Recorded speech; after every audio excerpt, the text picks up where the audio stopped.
I used to edit Fortnite montages for $20 a video. And even when I was working every waking moment, I never got past $400 a month.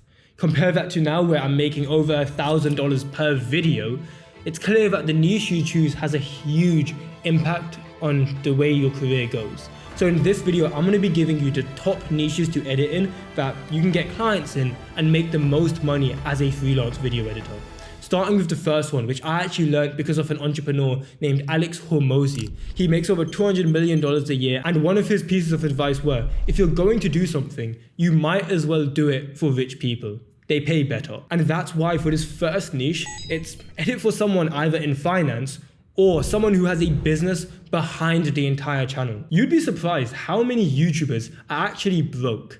I'll say it for myself, ad revenue brings in basically nothing. But because we have a product on the back end, that's where the money's made in terms of for the YouTube channel. And for a lot of channels, they can get to 50, 100, 150, 200,000 a month, but it's not gonna be through ad revenue. But that doesn't mean that business or finance channels are the only niche that you can make money in as an editor.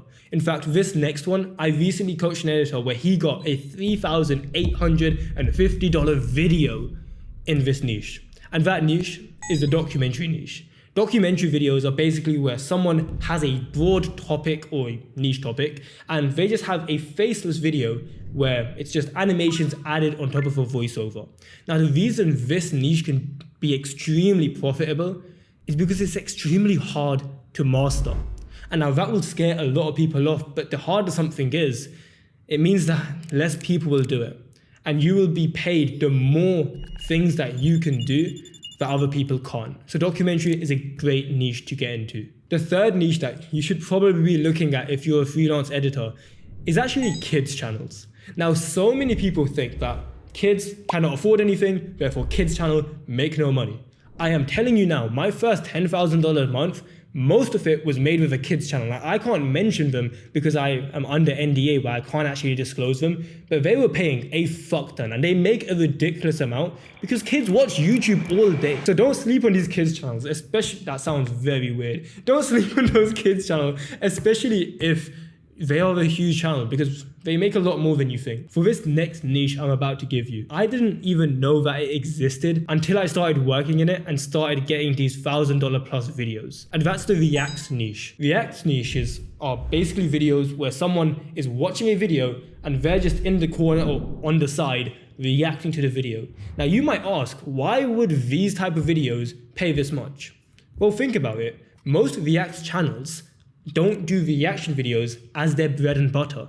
All they do it as is to fund the main channel, where they can spend a ridiculous amount on the main channel and they can recoup the costs through ad revenue on the Reacts channel. So Reacts channels, they're usually able to justify spending more on the video than they usually would on a video because they know how much it can bring in long term. Now this next niche is one that again and again, people told me they do not pay. They're hobbyists, they don't want to spend on their channel, but I found the complete opposite. Where in the gaming niche, I've actually found people can spend 500, 1,000, 1.5K if you work with the right guys.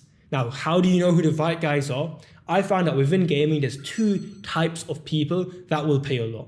The first one is these fuck off huge channels where they don't mind spending because they make the money back.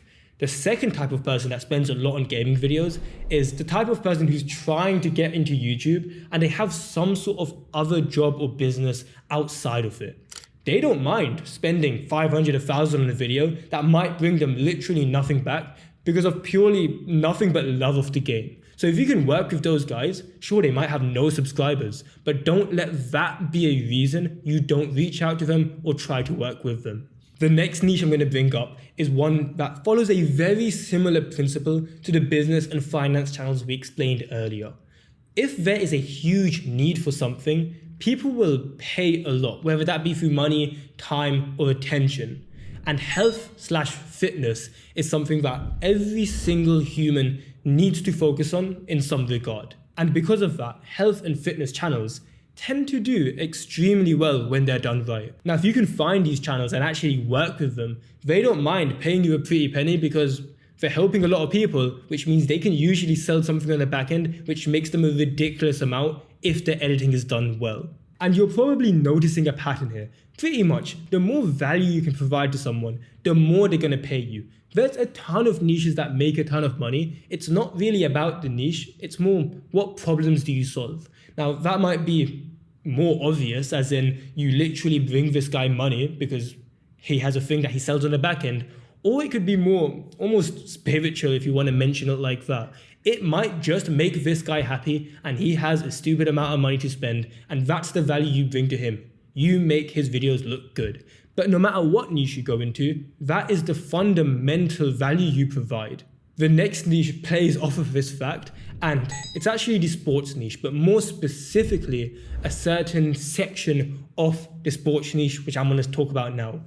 Remember how we talked about if you solve rich people problems, you get to charge rich people prices? Well, if you're going to go for a sports channel, you probably don't want to go to some hobbyist sports person. Instead, I would focus on someone who maybe is in the US or in the UK or in some first world country, so that you can actually charge a good rate. In fact, I have a coaching student now where he is in the sports niche and he makes, I believe it's around $600 or $700 per video. And that's like a 10-minute video that takes him 1 or 2 days.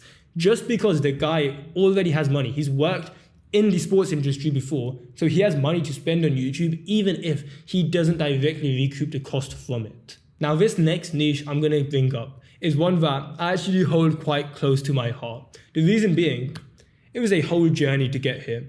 Now, I grew up in the UK, and in the UK, there's certain YouTubers that are bigger than others. And namely, the Sidemen are one of the largest here. And when I was like 12, 13, 14, I would grow up where I would come into school, and during that form time, that first period, there would be guys that just speak about the recent Sidemen videos.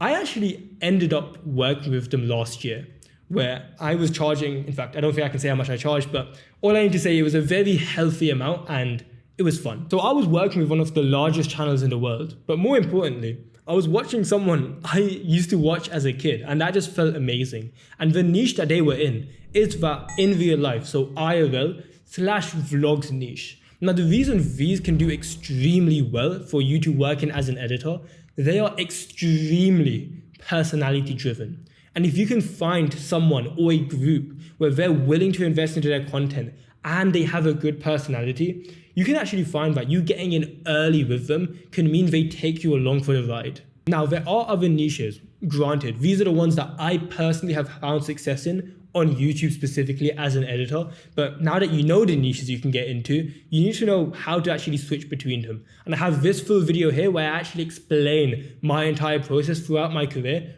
from going from these random clients to now working with the largest guys on YouTube. So you can watch that here and maybe you'll learn a thing or two.